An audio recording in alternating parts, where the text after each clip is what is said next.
Welcome to Get Big Out Loud Radio, where we explore living the complex, funny, and beautiful ride of life with me, Kari Knutson, and Dr. Pat on TransformationTalkRadio.com. Are your thoughts keeping you small? Are you ready to get big? I will offer you ideas to transform what you are thinking into conscious action. Explore what is keeping you small and how to shift your behaviors in order to get big. Learn what is possible for you. Get ready to get big and live life out loud starting now.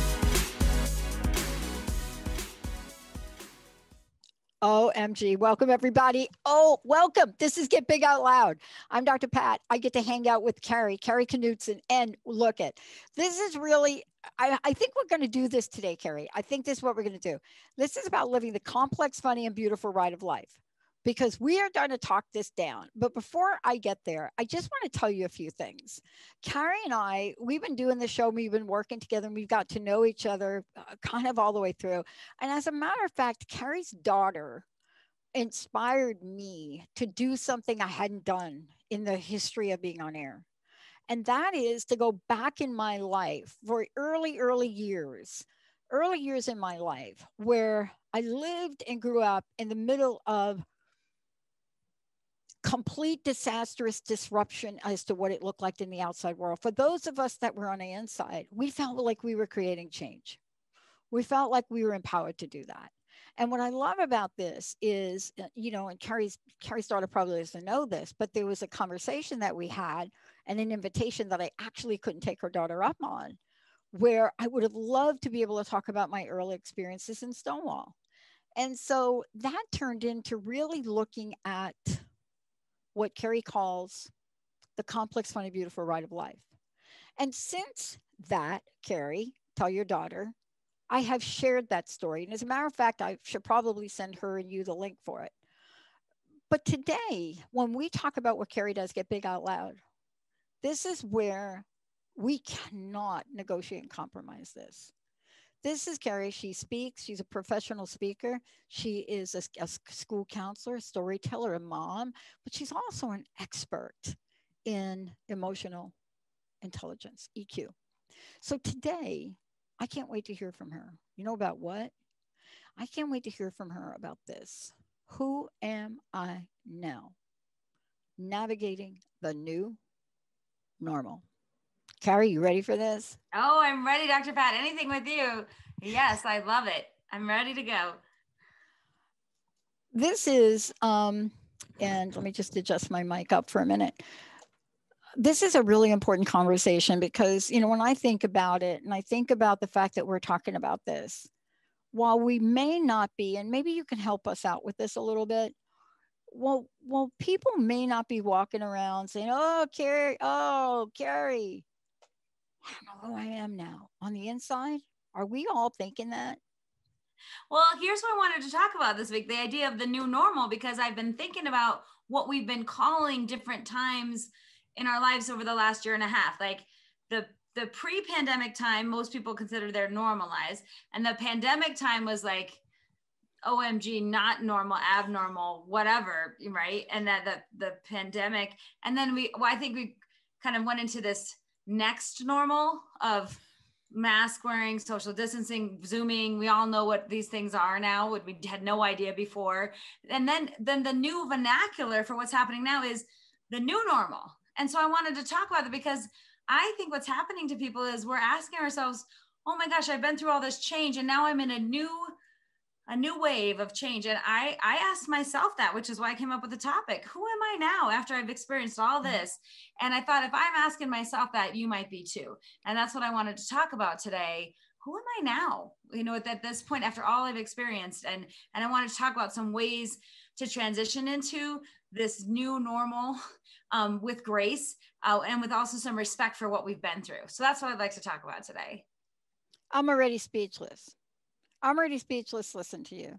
I'm actually trying to figure out which part of that I go to. Let me start with the little ditty, a little story. I wake up in the morning and I'm not sure what I'm going to put on when I wear to the office or the studio. I don't usually think in advance. What am I wearing? Who am I interviewing? But I've started to pay a little bit of attention more. But this gives you example of what I'm made of a little bit. And actually our producers and others have gotten to know me. You all get to know me really good. We work a lot up front. I get up this morning and I put on, I don't know, everybody can see this. It's like a green striped shirt. Haven't worn it in 2 years, put it on, had a different jacket, decided to put a black jacket. But I love my little polka dotty thing. I love this. For most people, that is like, dude, stripes and polka dots don't go. And I want to talk, you're laughing.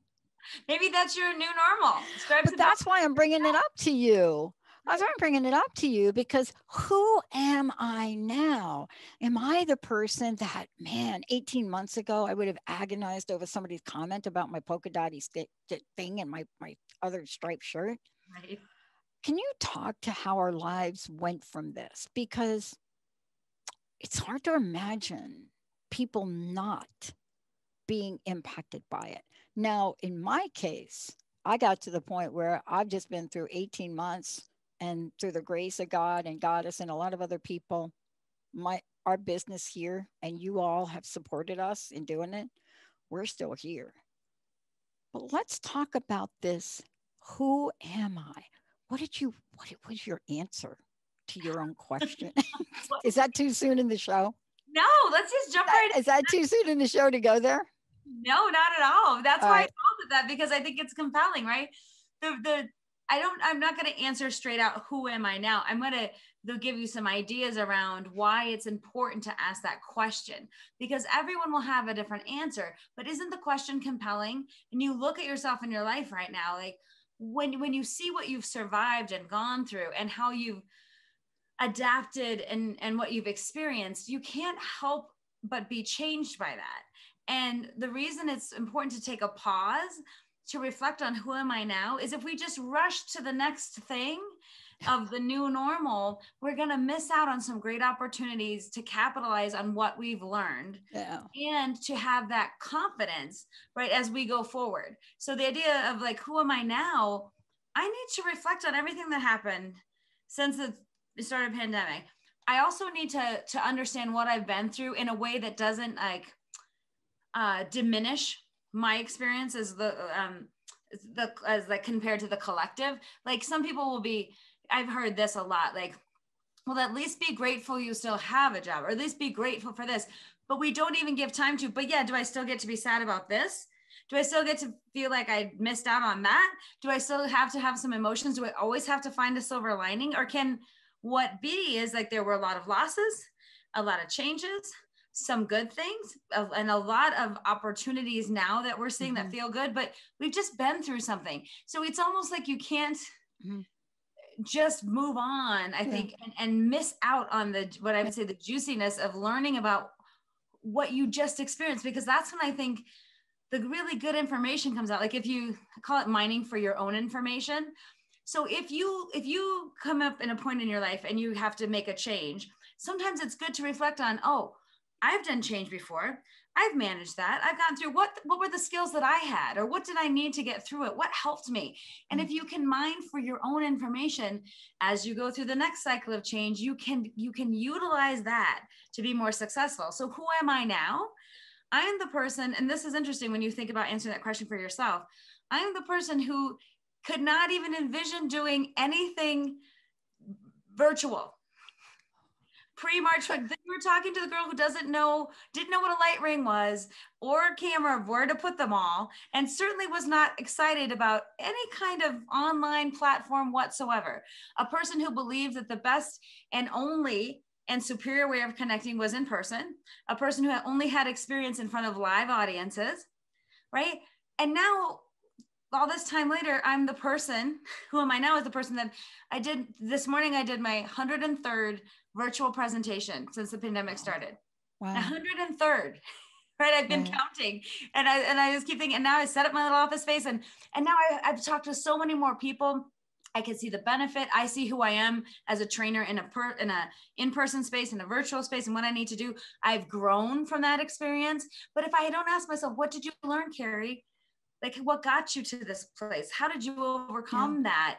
And now, because I'm sitting on the other side happy, but it sure was a rough road to get there. Yeah. I sure wasn't excited about any of this.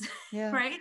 So that's why, like, who am I now is a great rhetorical question for yourself. And coming up with little examples like that can be incredibly powerful. I love the way you're describing this. And I want to talk about two things before we go to break. And then we're going to take a really, really short break. Malia, we're going to take a really short break. One of the things I'm struck by, and I actually talked about it in a show, and actually I didn't get nobody really responded. We went through 2007, 8, 9, and 10. And maybe 10 was the tail end of it. I think even in 6, maybe 7 is where it started, where we went through an economic situation unlike anything that generations had been through since the 20s. We went through that.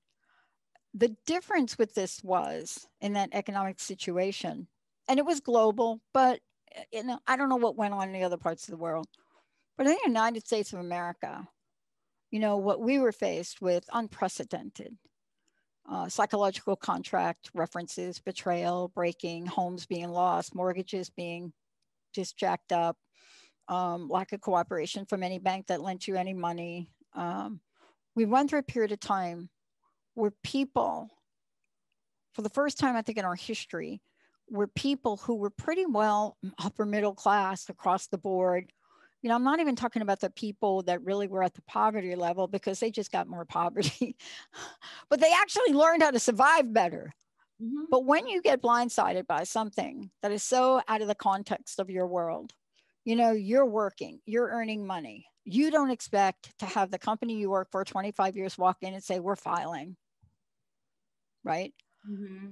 This happened so across the board and didn't go away in 6 months, didn't go away in 18 months, didn't go away for a long time. And do you know that in a short study I did on this, and I didn't pick it up and continue it because my first go around with this in 2001 brought me to my knees.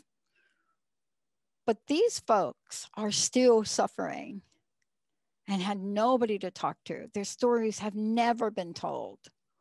They never came to the forefront to talk about how they had to dress up every day and not tell their family they didn't have jobs, pretended to go to the office for 6 months, 8 months, while taking money out of their 401k the entire time.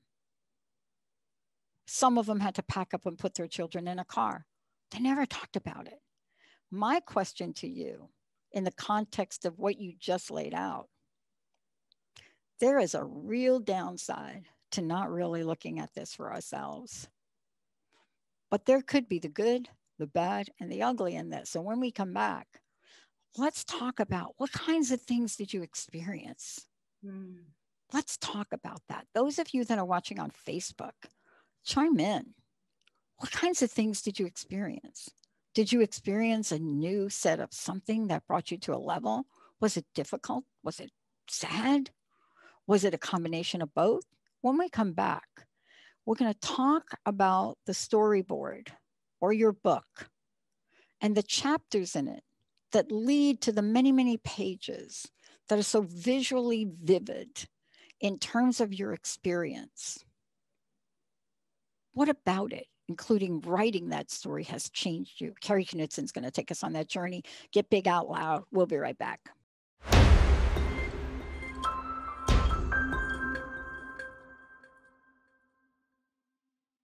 Everybody, welcome back to Get Big Out Loud.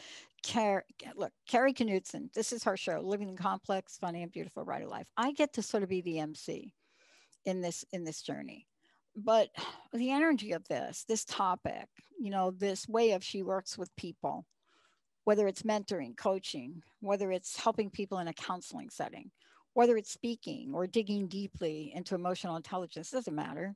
It's what she does.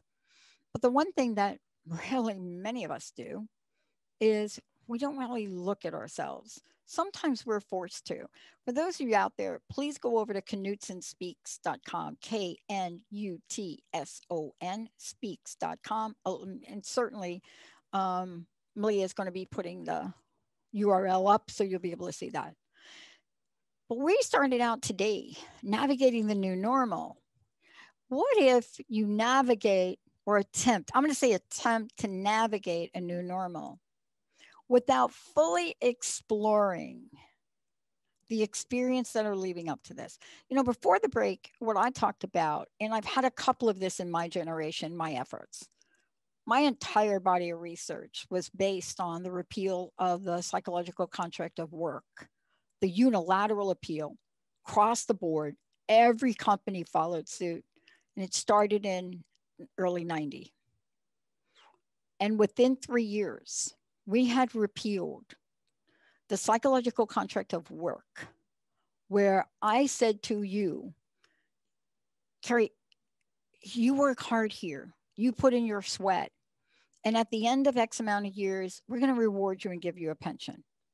That was repealed overnight. It caused toxic shock waves in the definition, the identity of who we are, how we related. I had a bell-shaped head, then I had the cracked bell. And then we went through it again in other ways. Big, I'm talking big. Now there's a lot of little parts. Then we went through the economic downturn. I don't even know what we're calling that thing. But people don't even remember it. The ripple effect of that, though, was just like in the past, people's stories in the repeal of the psychological never got told. How do I know that? Because my research was to interview these people. 1,200 pages of interview notes. And I will tell you, across the board, they never were witnessed. Here we go. 18 months, a global affair, shame and guilt, just like before, perhaps from things that you didn't expect, perhaps from not knowing how to navigate and manage. But if we can, for a nanosecond, pause and ask that question, who am I now? Boy, where do you think we go with that? Well, I think what you brought up is so important, because if you look up historically about big things that have happened, right? And then the effect is almost like the ripple effect later. You don't feel it at the moment, but you see the waves starting small and getting bigger and bigger. And the reason it's important to talk about this now is, to me, is the idea of like, why let the ripple effect get so big, right? And not in a productive way? Why just continue to go down the path and not recognize what we've been through, the value of our experience, the stories that we have to share without judgment? Because again, that's like, is my story worthwhile? Or I didn't have it as bad as you, and then you had it worse, and I'm judging, right? And then also the ability to heal from it. It's not like our anxiety is just going to go away tomorrow. If we built up over the last, I don't know how many months, 16 months, some anxiety, some differentiated coping mechanisms, some ways that might be even maladaptive to our regular lives, but worked in the pandemic, right? So thinking about how isolated we have to be in the pandemic, that kind of behavior, isolation, we know we need connection to other people. We know we need connection to our community and other people. So to me, be forced isolation showed a lot about who we were. But now it's kind of awkward to go back out in the world, right? And when we say, who am I now? Am I the person that needs to practice social engagement again? Am I the person that needs to respect that maybe it's a little awkward for me to be going back out? Do I hug, handshake, fist pump? Am I more tired by social engagements because I haven't done them in 16 months? So I have to temper that more than I would used to be, because we're used to being so busy. So those are the things you have to ask yourself, not with judgment or critique, simply with curiosity, right? Like, who am I now? What do I feel like now in this moment, right? And I think that is the imperative thing. You mentioned a lot of things that happened in the past that had ripple effects that weren't positive, right? Because we just plow through to the next thing. And my invitation is, let's pause, let's recognize what we've been through, and let's honor it. And what you were talking about is through story, like honoring our story helps, and saying it, sharing it, writing it, talking about it, helps get it out of our head and on and into another world, either on the page or to another person. And to me, that's very powerful. Yeah. It's very powerful. I got to tell you, everything I mentioned, and I really can point to this, and Elijah made everything I mentioned, where it seemed like when I share these little tidbits with people, they just like, how did you get through it? And here's what I tell them. What did I do with that downsizing? I decided to go back to school immediately. My boss is ripping the badge off my neck. I go back to school, I get a degree, but that degree and the people in there support me so broadly and so effectively. They encourage me to go on. I go on and I apply in an arena that I have no business applying in, with GE scores that shouldn't be really acceptable to most major universities, but except to one of the top universities. I had to wait a year because some circumstance, some absolutely ridiculously serendipity circumstance of who the chair was that year who wanted experienced people in. And I go into a program and I think about what I just experienced in the past year and a half, and I discover, who am I? I don't know. But what did I just go through? Mm-hmm. And I didn't know. And I couldn't find it. So I decided to research it. I decided to investigate it. When we went through 9, 10, 7, 8, 9, 10, whatever those years were, for us, it was 7 through 10. That's when we started to feel it. That's when our listeners called into the show and said, I've just got laid off. I've just got laid off. I can't tell you how many callers. I just can't. It was one after the other. It didn't matter what hour. Mm-hmm. But what happened? How does it change? How did it change me? So this is a question for you. I've had a lot of training in my lifetime on how to pull myself up. I've had great mentors. As much as I really was in conflict with my stepmom for most of my young years, she became my greatest teacher. But I learned some things. And even though this is a really tough time for a lot of people, people lost their parents and couldn't touch them. Mm-hmm. There's something that every one of us have learned, some muscle that we built we didn't know we had. Tell us about that. Oh, that's so beautiful, because that's the part about being resilient, right? Recognizing what you have survived and knowing that part of you could do it, because that's what you bring to the next phase, right? That ability to believe in yourself, to believe in your resilience, and to almost have fresh eyes. Like, here's what I think. When we go through a crisis, we cannot process the crisis because we are in it. All of our brain power is focused on what needs to happen next and how, and we're not really reflecting because we cannot. Our brains don't function that way. So what I find is that once the crisis is over and you take the time consciously to reflect, that's when you learn the lessons of like who you are, how you showed up, what you're proud of, what you're cringe worthy, right? Like what you would change. But that's the idea of don't lose the lesson of the experience, right? But you can't learn a lesson while you're doing the thing, right? Like that's why it's hard to be in a situation and reflect on it at the same time. So when you think about, gosh, this happened and that happened, and taking some time to be like, whoa, what did I just live through? Again, and let me just honor my experience without going to comparison, either better or worse, or diminishing it in some way, right? We all had something happen to us this year. This was a global pandemic that affected everyone in one way or another. And the value of that can't be judged on a scale, like who gets more. It's just what is it? It's like trying to judge flowers for being more beautiful or less beautiful. Like you can't, that is what it is, right? So there's no more value. It just looks different. And I think it's so important as we look at ourselves to honor that. But the idea is like, stop for a minute, honor and talk about what you've been through, right? And those experiences, what was hard for you? What didn't work? What worked? What are you proud of? What will you take moving forward that you know for sure about yourself? Because I didn't know some things about myself before this that I know for sure about myself now.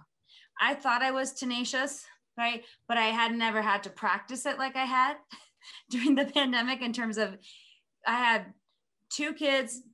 My husband and I, we were both working in schools, plus 2 kids in different schools, like orchestrating that, finding places for people to be, doing my speaking career and working and kids in pandemic. I made stuff happen and I'm proud of it now. But sometimes I look around my house and I'm like, I can see how the year went with depending on where stuff is. And I'm like, look what we we made happen, right? And I have fresh eyes though now as I'm cleaning up the house and I'm taking our mobile offices and putting things back where they belong so we can live in our house again. But I'm thinking, man, I was tenacious.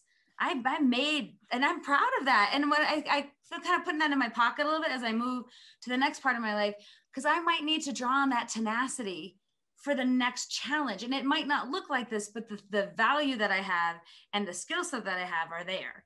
And I have confidence in now because I've seen it and I proved it to myself and I've recognized it. And that really gets us to really chat for a minute bit about this phrase, new normal. There are two phrases I'm really a little excited. No, there are a couple of them that I'm really a little excited about that, you know, once upon a time had a really negative connotation. I want to talk to you about new normal even before we go to break. New normal. I think it is an oxymoron. Right. But I mean, there are a couple of phrases that I'm hearing recently that when I say them out of context to people that don't know what I'm talking about, you know, I get sort of a side eye. New normal, you and I talked about, and let's just dig down for a minute. I don't quite get how we even describe the journey of humanity as normal, period. I'm just, help me. Yeah, what's the normal? I agree. I totally agree. So what are we basing it on? Is we basing it on the commercial that comes on that sees a commercial for a celebrity or somebody really, really rich that has a gold-plated bathroom, and you go through the thing and you know, like the new normal is buy this candy bar. Mm-hmm. What? Because it's got a gold wrapper and the guy is like sitting there like in this gold house in some bathrobe, and how do you get me from there to there? Mm-hmm. But I'm struggling with the word normal. I have a degree in this. Never got it. Don't get it today. Tell me what normal is. Well, that is the most perfect question ever, because it seems like how you identify yourself. Most of us think we're normal and everyone else is not, right? Like I'm normal in some ways that you're not. Like, and if we see the difference in someone, like that's not normal. They're like, we always are judging people by our value systems and our filters. Oh, my scarf and my shirt. Yeah. But in your like that you're even thinking about that. I didn't even think about that. Well, I didn't think about it till somebody pointed out, and I'm like, and I think it was like a compliment. Like, you know, it was like, wow, that's really cool. I would have never thought to do that. I thought they were talking about my hair. Right. You know, so I was like, yeah, I just did it. They said, no, your scarf and your little striped shirt. So I think we have a new awareness on normal though now. I think we're actually even asking the question. And we didn't do it before. So when I think about that question that you ask about, look, we've gone through 18 months. You know, what are some of the aha moments? Mm-hmm. The fact that we were talking about the word normal and that some people are saying, I have got to throw that out. First of all, my life wasn't very normal. I worked a 60-hour job. I have 3 children at home. My husband, my wife is highly supportive. Our days is not in the official watch the television show, except if you're watching WandaVision, maybe. My life isn't like that. It's more like WandaVision, I think, where I'm actually pink, but I dress up as not pink, and I show up and I can fly and I can breathe, I can throw things. But what is normal? Mm-hmm. Are you thinking we're changing our view of that word? What's your experience? Well, I feel like everybody really wants, and we've done this with basically everything. We want to be able to codify and name and describe things and have an agreed upon language. And so that's why I think we're seeing this again, next normal, new normal, post-pandemic, because we're searching for ways to describe the experience, right? But so sometimes the semantics of the word normal, right? For some people, like, what if my life, what was normal, right? What's this next normal? And some people are also saying, when we say normal means, well, we'll go back. And a lot of people say we shouldn't go back, right? So there's a lot of really rich conversation, but you can tell we haven't settled on it yet because we're searching. But I think it is the human condition to want to name and codify and kind of box in experiences so that we can talk about it. And I think it's interesting that we've never had an experience like this. Like I always say, I don't know about you, but it's my first pandemic, right? Like I haven't done this before. So my learning curve is 100%. So even how I'm going to talk about it, right, is is going to change over time, and it's going to change from my experience. But I do think it's a worthwhile conversation to wrestle with what should we call this? Is normal, is using that word, offensive to some people, or just doesn't sit right? Should we think of a different way to describe it? Or are we going to agree upon that, like whatever was normal for you, what you did before March 2020, whatever that was, is probably you're doing something different now because of what you experienced, right? And we need words, right, to talk about our experiences. Oh, that's what we're doing. We're struggling with that, with what to say about it and how to codify it and the semantically appropriate words to use for it. Can I give it through a lens of an 11-year-old? Tell me. Not too long ago, having a conversation, number of us adults, let's just call ourselves adults, but the conversation, now that I think about it, it was not so adult. And it was about normal. And this 11-year-old, this beautiful daughter, 11-year-old in the other room, really quite bright, loves to study everything in the United States, loves to study the geography, the history, knows some places in the United States that people can go through 6 lifetimes and not know. 11 years old, right? We're having a conversation and we're asking, well, what is normal? And so in the room, she comes and she looks around the table and she says, I have your answer. We're thinking, were you listening to the conversation? Like, seriously, people, the walls are not that thick. Do you want to hear her answer? Yes. Normal is a town in McLean County, Illinois, United States. As the 2010 census says, the town's population was about 52,500. Normal is smaller of 2 principal municipalities in Bloomington, Normal metropolitan area, and Illinois is 7th most populous community outside Chicago area. Its elevation is maybe under 1,000 feet. Weather is mostly sunny. It's a beautiful place, but it's not for everybody. What did you say after that? And she went on to say, and by the way, the unemployment rate was lower than the national average, and she walked out of the room. Now, why am I sharing that story? Because you see, we all are going to get to really put this into our own perspective. I love what you said. Here's what's always been the dilemma for normal.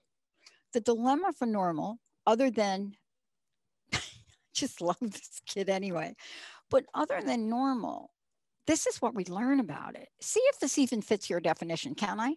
Yeah. Normal is conforming to a standard, usually typical or expected. I don't know anybody before the pandemic that was doing that. Do you? When you put it in that context, is that interesting? Say it again. That's in a dictionary definition. Uh-huh. It's like one of the lookup dictionary people. Normal, conforming to a standard, usually typical or expected. I think we do it. We have moments of it. But if you were to say to somebody like, Kari, like, is that you? I mean, is your life really like that? No, because look at what you just described your life like. Well, right? I'm thinking when you say typical or expected, I'm even thinking outside of the pandemic. The first thing it makes me think of is when I said I wanted to get a degree in psychology, someone said, what are you going to do with that degree? Right. And then throughout my life, I've been thinking, I'm going to do this, I'm going to do that, and I'm going to do that. And I don't know, but like the limiting beliefs about what's normal, or when I don't just want to have a private practice and I want to speak and do a storytelling show and I coach and do other things, like, can a psychologist do that? Can a counselor do that? Like what's normal for that? And in your field or like in your personal life. I have a friend, I was thinking about her normal. She and her husband have always had jobs in different places, and then they kind of meet up and they've had this kind of unconventional life that works for them because of the demands of their jobs. They don't have kids and they do this. And it's funny because I'm like, wow, I don't know if I could ever do that. And then I'm saying, well, I don't have to, right? Because I didn't meet somebody that had those demands. So that's not normal for me. But I was just thinking of that recently, like the normalness of either we kind of fight against normal, but then we gravitate towards it, right? We're supposed to want to be normal, but then a lot of us have to break out of that status quo to do what we really want to do, right? I just tried it today. Okay, and let's talk about this because there's a big idea behind this that's really important. Because for those of us that are going through it, we have to have an outlet for this. And you have some tools you work with. I've used this tool. Now for me, it's less about writing. I will talk into my phone about Mhm. experiences. And I had one today. I just got done with lunch, which we always have lunch because we don't have time to actually meet. And I mean, you hear this lame excuse right now I'm giving you.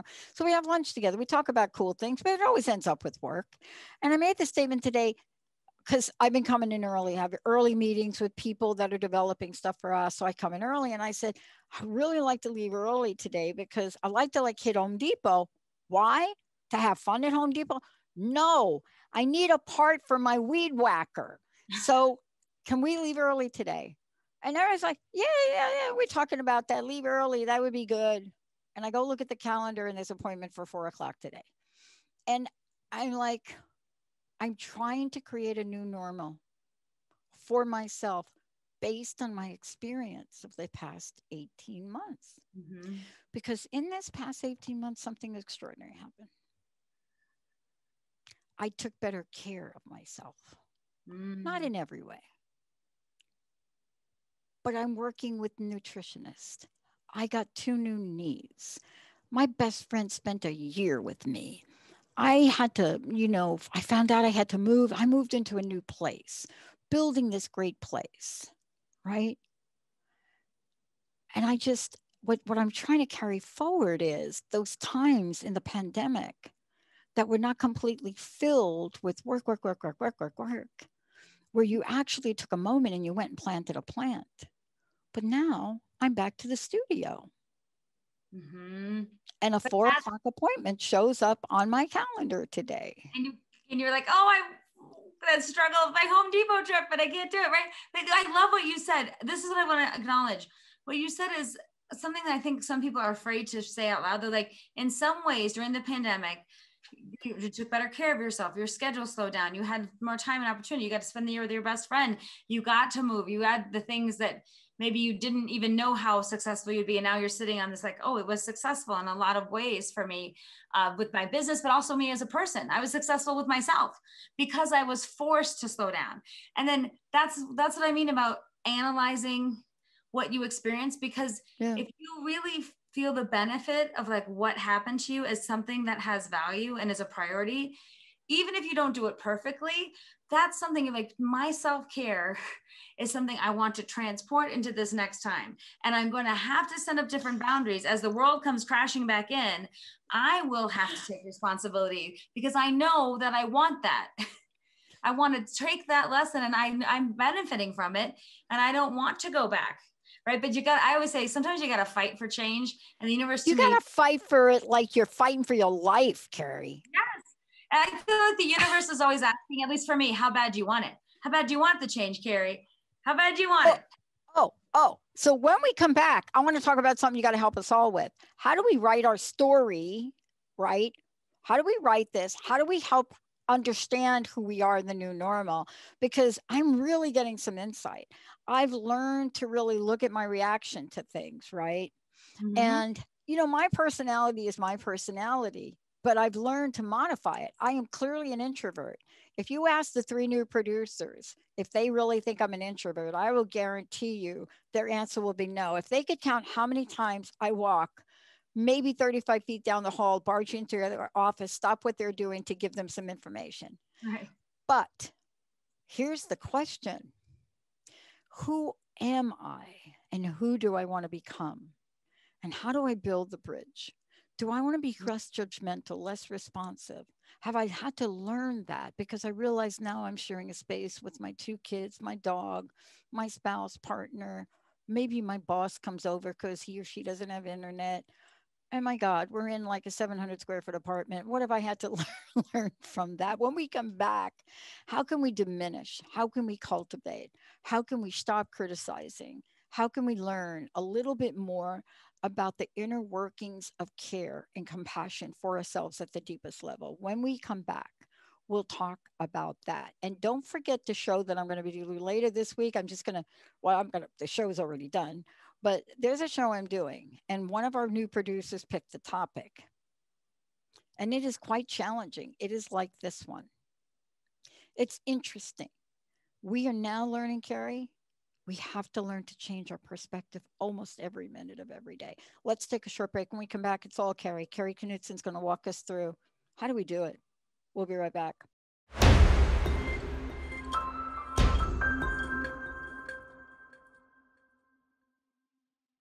Hey everybody, welcome back to Transformation Talk Radio Network with Dr. Pat and me, Kari Knutson from Knutson Speaks. Today we're having an awesome conversation around the topic of who am I now? And we're exploring the semantics of saying we're going into the new normal and the importance of storytelling and honoring ourselves. We're talking about so many great things around this idea of who am I now? And I love that we're talking about it. You know, earlier in the show, I want to hit you up with this because we need some tools now, and especially in defining and identifying what we've actually been through. But when I was telling you before, like I look up the dictionary, right? And so you can look it up in Webster, right? This has been like the definition in the Webster deal for like a million years, conforming to a type, standard, regular pattern characterized by that which is considered usual, typical, or routine. So no matter how you carve it, there's nothing that is going to say, let's go back to normal. It can't happen because we are not in a standard, regular pattern characterized, which is usual, typical, or routine. So in fact, you and I today, aren't we throwing an idea out there that says it may not be a new normal because that's weird. Because are we ever going to go back to a standard regular pattern type characterized by which is continued? Are we? I'm still wearing my mask. Hello. So take us on the road with how we can honor, respect, document, and witness our own journey to discovering who am I today. And what I love about that question is that it's rich enough to encompass anybody, right? It says, look at yourself in this moment. And also don't let the semantics trip you up, because the idea of most people, like normal is a pretty limiting place for most people, right? In terms of what they feel. Do most people in some way don't feel like they are normal in one way or another? And because we have to think, do I make the normal amount of money? Do I live in a normal place? Do I have the normal lifestyle? Do I weigh the normal amount? Is my hair the normal color?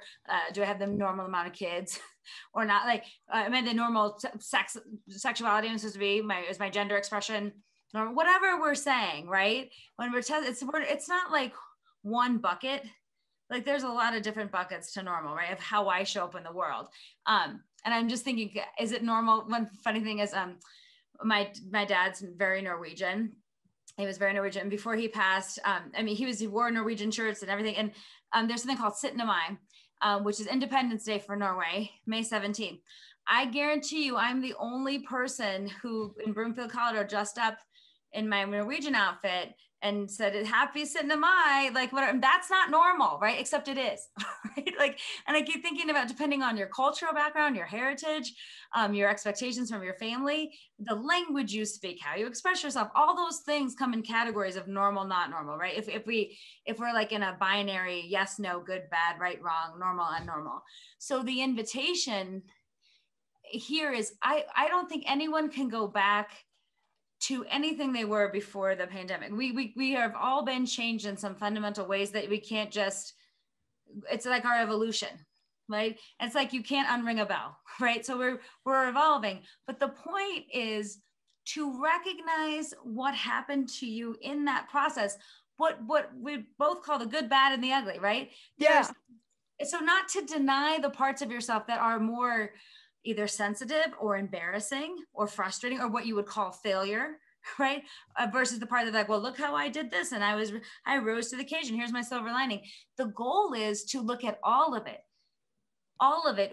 without judgment, but with curiosity, to see how you performed and what you did and what you took away, so that as you go to this next phase of our lives where things are changing and different opportunities are coming our way because of the laws have changed and our jobs are changing and our lives, how we live them. We can recognize something is happening where we're changing again because we're allowed to get on a plane now, right? Yeah. And like schools are going to open again. So we have to recognize in our society some of the tangible things we share as humans we're going to get to go to the grocery store and not worry about toilet paper again, right? We're going to get to like not carry the weight of the small necessities of life in terms of the ones, if we were lucky enough to have that, we won't be obsessed about toilet paper anymore. We won't be worried about if, to me, some of the small things is so like, can I leave my house today or not?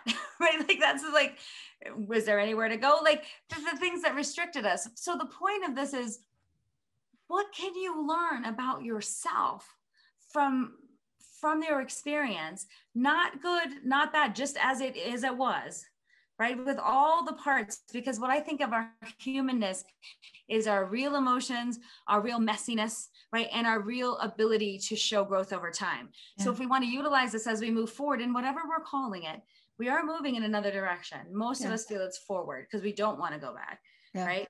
We've learned a lot about ourselves. So if we really want to capitalize on that, what do you want to take with you for the journey? What did you learn? Also, what do you want to leave behind and never pick up again? Yeah. Part of this is all part of what I mentioned, and you can go back to every ripple effect I've mentioned on the show. So what did we learn? What did the generation of young people that were children during 7, 8, 9, and 10 learn? They learned 3 things. 1, my work is not going to be my life. People want to blame this on the millennial thing, right? I mean, I really don't quite understand how you can dismiss what kids went through 7, 8, 9, and 10. I don't know how you can throw that out the window and say, oh, they're not going to get smarter from that. They did. Mm-hmm. And they have a new version. So when you see that generation now coming to the forefront of graduating college, and I've shared this with you before, when they were asked, what is the number one thing you must have from your company? Everybody expected them to say, oh, I want money. No, empathy, compassion. Where did they learn that from? Step back. What did they see their parents go through? Their friends, their families, cul-de-sacs, just completely everything's in home. That's what they learned. A generation of people that said, they're not going to work. And it affected their value system though, right? That's it affected what they value, what they prioritize. And the fact that sometimes generations have problems reading each other is sometimes around the value of what we say is important. And again, if I think something's important and you don't, who's right and who's wrong? And I think I saw this for myself. I worked for a while at Harvard Medical School as in student affairs. And I saw the difference in the ages of the doctors in terms of who's on call and who should we do call the same way? Should people be exhausted? Is it a rite of passage and a ritual? Have we outgrown the need for that? Or because someone else did it, should I have to do it now too? Is what some of the younger generation was saying. Is this still a productive practice? And there's even a course that Harvard started called Patient Doctor, because it was ready to focus. It recognized, when I give Harvard so much credit, because we have to start a patient doctor course because this is missing and we are evolving, right? Yeah.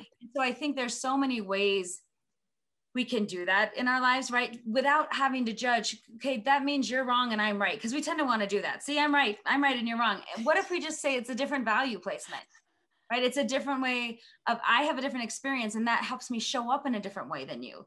And can I honor that? Right. There's a little parable, a little Buddha, actually Dalai Lama parable. I'm not going to tell the story, there's no time, but the punchline is it's not good. It's not bad. It just is. And there's a story that goes through a series of little disruptions in light, ultimately with a death or something. And the same answer, it's not good. It's not bad. It just is. What you're talking about is a recognition, a witnessing and appreciation of the journey that people just went through. Mm-hmm. And that is exactly what I'm talking about. A recognition for the journey we're on and the global experience that we've shared in this time, but yet the very profound individual impact that's had on us and our own individual experience. So honoring that as we move forward into whatever you want to call it, right? In whatever way, decide what you want to take with you that's beneficial and protect it. And as your values and priorities have shifted, I think people are supposed to go into the ultimate expression of themselves with confidence and thoughtfulness and realizing what their gifts are. And I feel like every experience we have is an opportunity to say, am I going closer to that goal of full expression or am I closing up? Right. And so the invitation is, there's a lot of fear, scarcity, overwhelm, difference, change, whatever you want to call it, that it would easily keep us small. Yeah. And now that we have the chance to come out of it and see some opportunity, don't miss out on what you've learned and what you've experienced, and also what you know about yourself to be true right now, that is going to help you move forward again with that resiliency and that confidence, and the humanness that you're going to have as you go forward to the next thing. Let me ask you another question. I know we have a few minutes left, but here's another realization as I was getting ready for the show and I asked, who am I? I also asked, who am I and what am I doing differently today? And when I added that piece on after I took a look at that, and, you know, and that thing that I'm doing differently today, is that because who am I today is different? I mean, this is like a loop, a catch chicken and egg, but it's really was important for me. There are some things I'm not going to go back to. Let me tell you what they are. I bought a case of Microban 24 for the office to spray. I bought an ozone sprayer. I tried to do my best. And on the minute the pandemic hit, I put Jacob and Olivia into the biggest room. I got extra space down the hall for them to eat in. I'm not going to go back to something like that for some odd reason I can't even remember. So there are things that are inherently changed in not who I am, but what I'm doing and what we're doing and how we're doing it, that it doesn't even feel, it's hard to explain this. I can't even remember like what it was like before. Like, what was I doing before? Was I just cramming everybody in a room?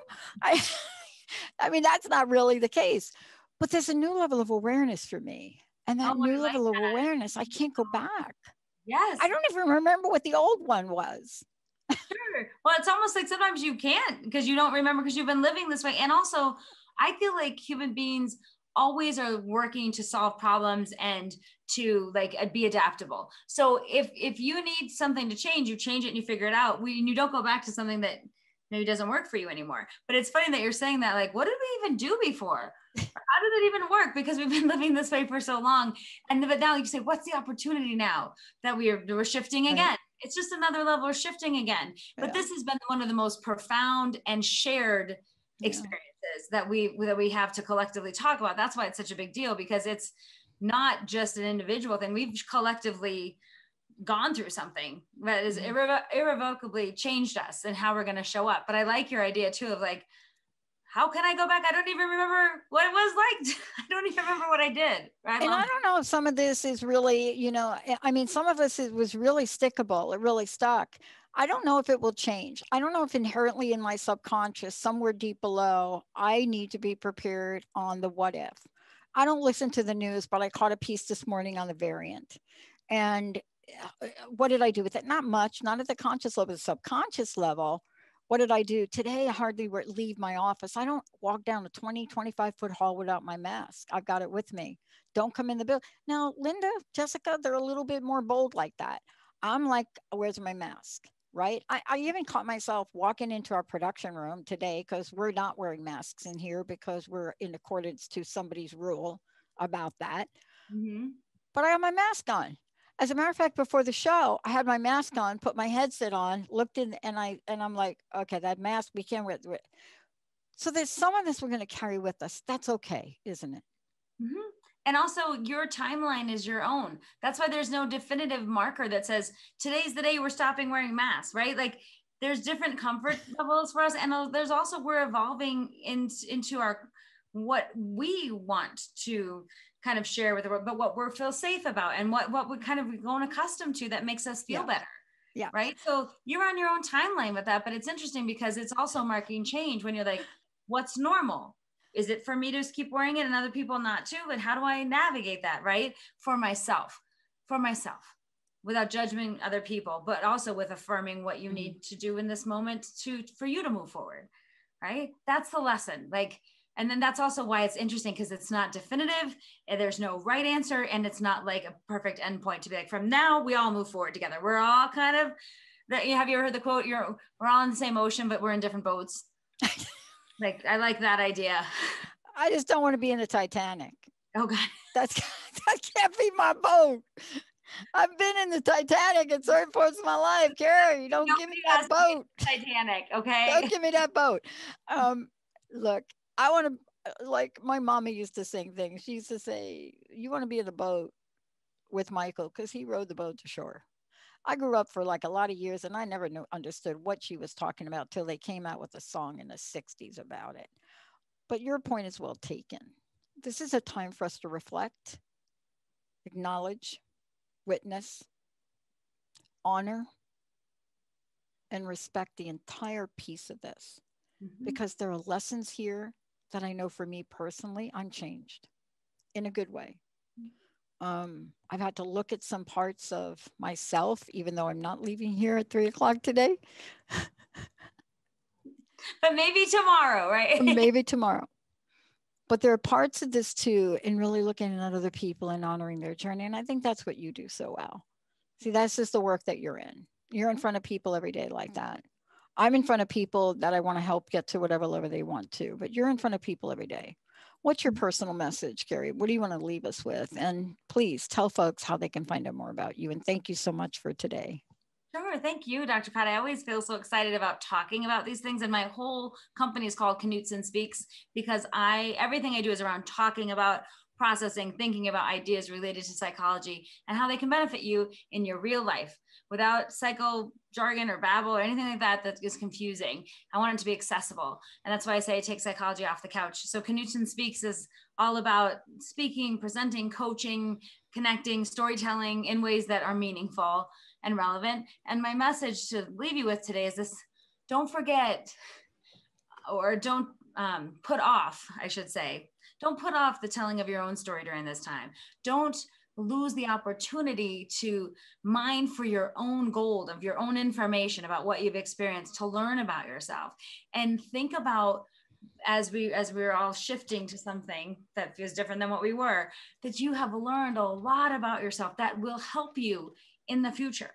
And so take this as an opportunity to not just keep going on autopilot, reflect, be kind, and also learn about yourself, because you are fascinating and interesting. And there's a lot that you can learn from this time that will benefit you in the future.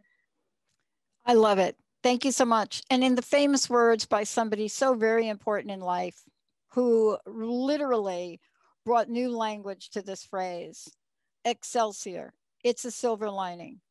You have to do everything you can. You have to work your hardest. You have to do that, and you'll have a shot at a silver lining. Thank you to the most important Bradley Cooper for that line and the delivery on it. Thank you so much, everybody. There is a silver lining for every one of us. We'll help you find it. We'll see you next time. You have been listening to Get Big Out Loud Radio, where we explore the complex, funny, and beautiful ride of life with me, Kari Knutson, joining Dr. Pat live every second Monday at 10 a.m. Pacific on TransformationTalkRadio.com. I will help you to know which thoughts are keeping you small in order for you to get big. Get big and live your life out loud. For more information, visit KnutsonSpeaks.com.